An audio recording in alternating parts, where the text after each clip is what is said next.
बोलिए सतगुरुदेव की जय। बोलिए बंदी छोड़ सतगुरु रामपाल जी महाराज की जय।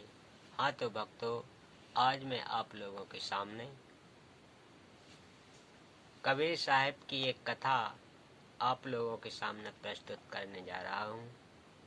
त्रेता युग में कबीर साहब का मुनिंद नाम से प्रकट नल तथा नील को शरण में लेना, यही कथा मैं आप लोगों को सुनाने जा रहा हूँ। तो सुनिए बड़े गौर से। अगर आप हमारे चैनल पर नए हैं तो कृपया हमारे चैनल को सब्सक्राइब कर लें, बेल आइकन दबाकर ऑल पर क्लिक कर दें ताकि मैं जो भी वीडियो अपलोड करूं उसकी नोटिफिकेशन आप लोगों तक पहुंचे। तो चलिए शुरू करते हैं। सत्य साहेब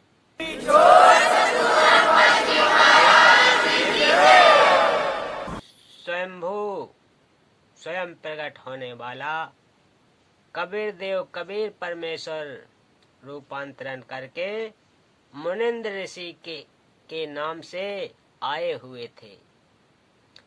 अनल तथा नल तथा अनिल अर्थात नील दोनों आपस में मौसी के पुत्र थे।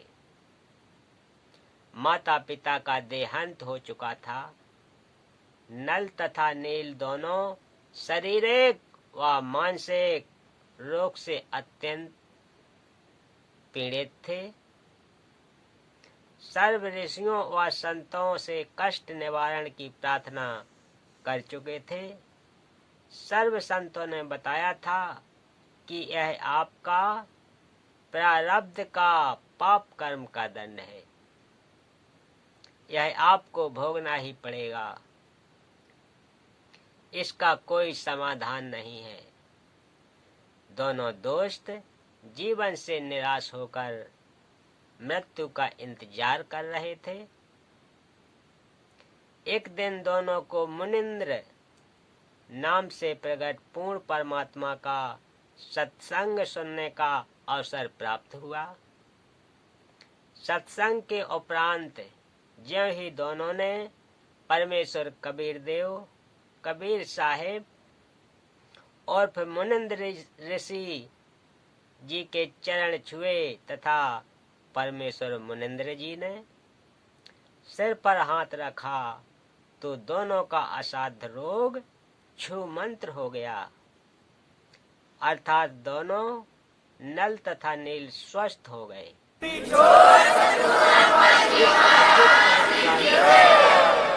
प्रभु के चरणों में गिरकर घंटों रोते रहे तथा कहा, आज हमें प्रभु मिल गया जिसकी तलाश थी, तथा उससे प्रभावित होकर उनसे नाम दीक्षा ले लिया तथा मुनिंद्र साहेब जी के साथ ही सेवा में रहने लगे। पहले संतों का समागम पानी की व्यवस्था देखकर नदी के किनारे पर होता था। नल और नील दोनों बहुत प्रभु प्रेमी तथा भोली आत्माएं थीं। परमात्मा में श्रद्धा बहुत थी, सेवा बहुत किया करते थे। समागमों में रोगी व वृद्ध व विकलांग भक्तजन आते तो उनके कपड़े धोते तथा बर्तन साफ करते, उनके लोटे और गिलास मांज देते थे। परंतु थे भोले से दिमाग के, कपड़े धोने लग जाते तो सत्संग में जो प्रभु की कथा सुनी होती उसकी चर्चा करने लग जाते। वे दोनों प्रभु चर्चा में बहुत मस्त हो जाते और वस्तुएं दरिया के जल में डूब जाती। उनको पता भी नहीं चलता। किसी की 4 वस्तु लेकर जाते तो 2 वस्तु वापस ला कर देते थे। भक्तजन कहते हैं कि भाई आप सेवा तो बहुत करते हो, परंतु हमारा तो बहुत काम बिगाड़ देते हो। ये खोई हुई वस्तुएं हम कहाँ से लेकर आएं? आप हमारी सेवा ही करनी छोड़ दो, हम अपनी सेवा आप ही कर लेंगे। फिर नल तथा नील रोने लगे कि हमारी सेवा ना छीनो, अब की बार नहीं खोएंगे। परंतु फिर वही काम करते, फिर प्रभु की चर्चा में लग जाते और वस्तुएं दरिया जल में डूब जाती। भक्त जनों ने ऋषि मुनिंद्र जी से प्रार्थना की कि कृपा नल तथा नील को समझाओ, ये ना तो मानते हैं और मना करते हैं तो रोने लग जाते हैं। हमारी तो आधी भी वस्तुएं वापस नहीं लाते। ये नदी किनारे सत्संग में सुनी भगवान की चर्चा में मस्त हो जाते हैं और वस्तुएं डूब जाती हैं। मुनिंद्र साहब ने एक दो बार तो उन्हें समझाया, वे रोने लग जाते थे कि साहब हमारी ये सेवा न छीनो। सतगुरु मुनिंद्र साहब ने कहा, बेटा नल तथा नील खूब सेवा करो। आज के बाद आपके हाथ से कोई भी वस्तु, चाहे पत्थर हो या लोहा भी क्यों ना हो, जल में नहीं डूबेगी। मुनिंद्र साहब ने उनको यह आशीर्वाद दे दिया। आपने रामायण सुनी है। एक समय की बात है कि सीता जी को रावण उठाकर ले गया। भगवान राम को पता भी नहीं कि सीता जी को कौन उठा ले गया। श्री रामचंद्र जी इधर उधर खोज करते हैं। हनुमान जी ने खोज करके बताया कि सीता माता लंकापति रावण की कैद में है। पता लगने के बाद भगवान राम ने रावण के पास शांति दूत भेजे तथा प्रार्थना की कि सीता लौटा दो, परंतु रावण नहीं माना। युद्ध की तैयारी हुई। तब समस्या यह आई कि समुद्र से सेना पार कैसे करें। भगवान श्री रामचंद्र ने 3 दिन तक घुटनों पानी में खड़ा होकर हाथ जोड़कर समुद्र से प्रार्थना की कि रास्ता दे दे, परंतु समुद्र टस से मस न हुआ। जब समुद्र नहीं माना, तब श्री राम ने उसे अग्नि बाण से जलाना चाहा। भयभीत समुद्र एक ब्राह्मण का रूप बनाकर सामने आया और कहा कि भगवान, सबकी अपनी अपनी मर्यादाएं हैं, मुझे जलाओ मत।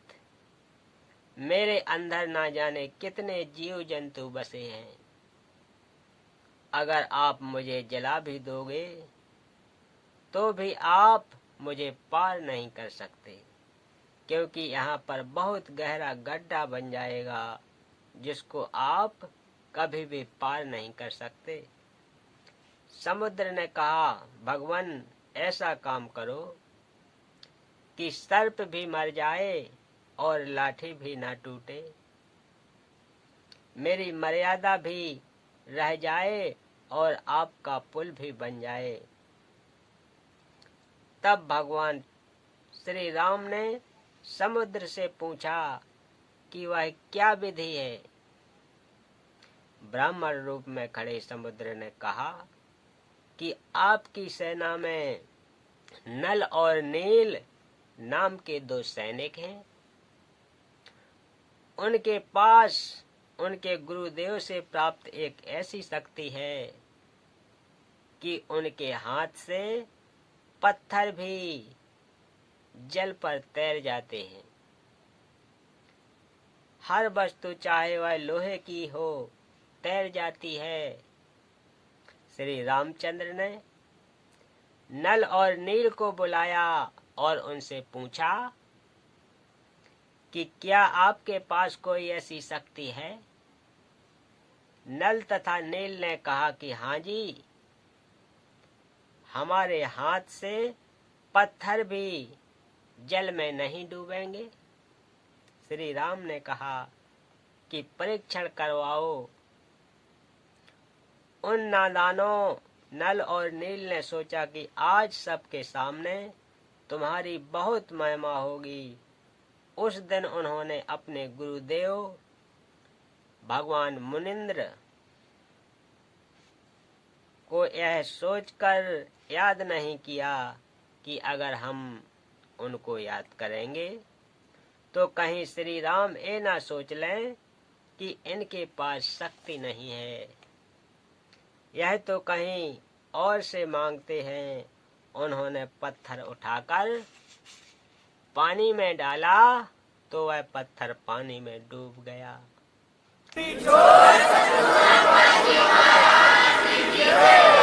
पत्थर नहीं तैरे। तब भगवान श्री राम ने समुद्र की ओर देखा, मानो कहना चाहा कि आप तो झूठ बोल रहे हो, इनमें तो कोई शक्ति नहीं है। समुद्र ने कहा कि नल नील, आज तुमने अपने गुरुदेव को याद नहीं किया। नादानो, अपने गुरुदेव को याद करो। वे दोनों समझ गए कि आज तो हमने गलती कर दी। उन्होंने सतगुरु मुनिंद्र साहिब को याद किया। सतगुरु मुनिंद्र साहेब वहां पर पहुंच गए। भगवान श्री रामचंद्र जी ने कहा कि हे ऋषिवर, मेरा दुर्भाग्य है कि आपके सेवकों के हाथों से पत्थर नहीं तैर रहे हैं। मुनिंद्र साहब ने कहा कि अब इनके हाथ से तैरेंगे भी नहीं, क्योंकि इनको अभिमान हो गया है। सतगुरु की वाणी प्रमाण करती है कि गरीब जैसे माता गर्भ को राखे जतन बनाए, ठेस लगे तो छीण होवे, तेरी ऐसे भक्ति जाए। उस दिन के पश्चात नल तथा नील की यह शक्ति समाप्त हो गई।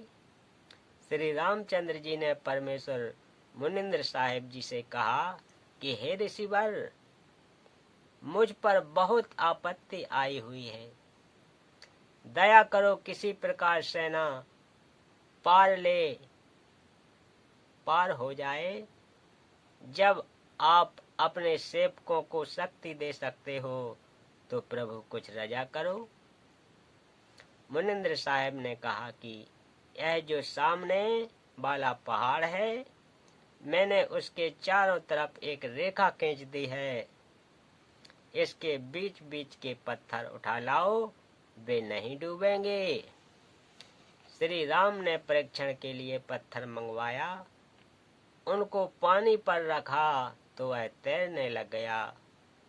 नल तथा नील कारीगर शिल्पकार भी थे। हनुमान जी प्रतिदिन भगवान याद किया करते थे।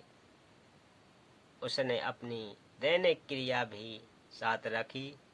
राम राम भी लिखता रहा और पहाड़ उठाकर ले आता था। नल नील उनको जोड़ जोड़ कर पुल में लगा लेते थे। इस प्रकार पुल बना था। धर्मदास जी कहते हैं, रहे नल नील जतन कर हार, तब सतगुरु से करी पुकार। जा सत रेखा लिखी अपार, सिंधु पर सिला तिराने वाले। धन धन सतगुरु सत्य कबीर, भक्त की पीर मिटाने वाले। कोई कहता था कि हनुमान जी ने पत्थर पर राम का नाम लिख दिया था, इसलिए पत्थर तैर गए। कोई कहता था कि नल नील ने पुल बनाया था, कोई कहता था कि श्री राम ने पुल बनाया था। परंतु यह सत कथा ऐसे है जैसे आपको ऊपर बताई गई है। तो आज की कथा यहीं समाप्त करते हैं।